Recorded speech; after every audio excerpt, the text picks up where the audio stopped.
turn the fans on first though, because it's getting muggy in here. So, all right, let's get to work.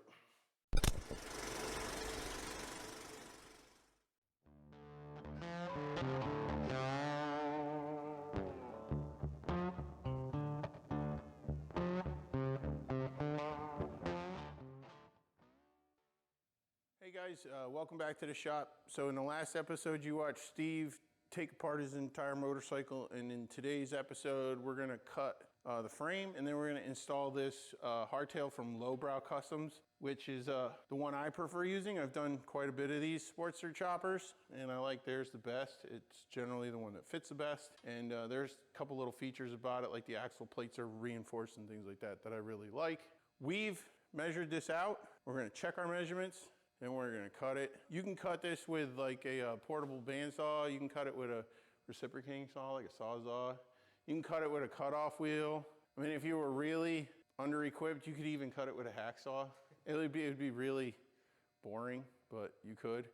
And I like to use hose clamps to mark where I'm gonna cut, because once you clamp it on there, it ain't going nowhere. You're not gonna remove it with, like if you were to use tape or paper or a scribe line. And once you clamp it on there, you know it's nice and square.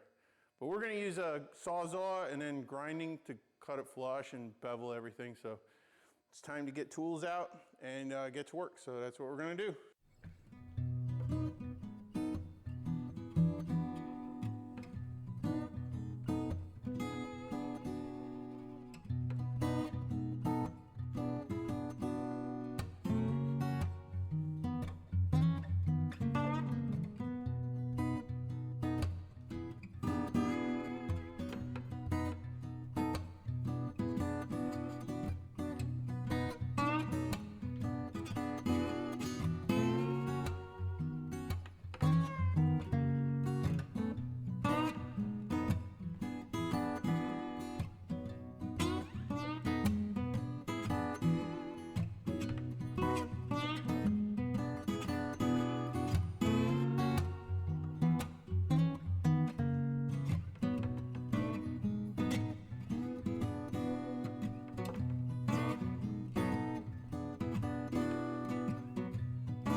All right, so we're at the point where the motor's back in, and the important part is to make sure that you have all your motor mounts here, here, and here all bolted in, and the motor sitting in there good.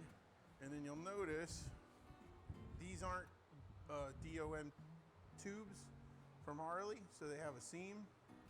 So you have to get in there with like a carbide bit or a file or something. You have to clean those out and grind the seam down so you can get your new tubes in. And we pre-fit all three of the tubes.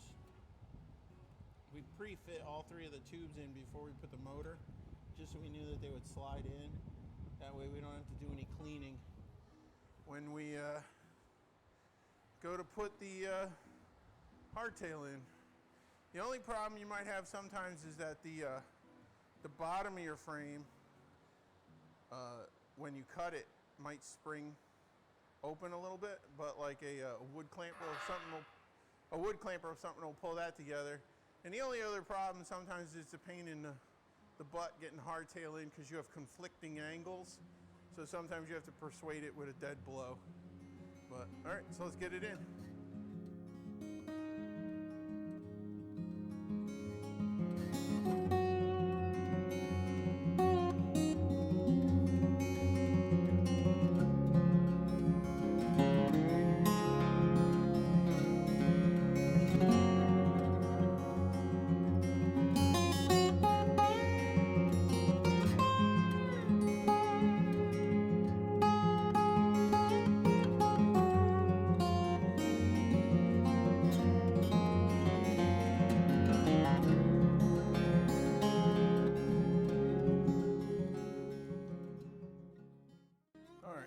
we're about to start day 2 of doing this frame.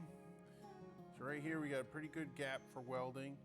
We have to pull this apart one more time, drill some pilot holes on the old frame. For rosette welds, we have to bevel the edge. Down here we have like no gap, which is good. The big thing is no gap on the back plate, the back mount. And you know, no gap here, so this is all touching, but you have gaps on the frame. We do have to grind open these welds a little bit and then bevel the edges. And of course, drill holes for rosette weld. So this will come off one more time today. And what we'll do is we'll open up the gaps we need to open up. We will bevel all our edges.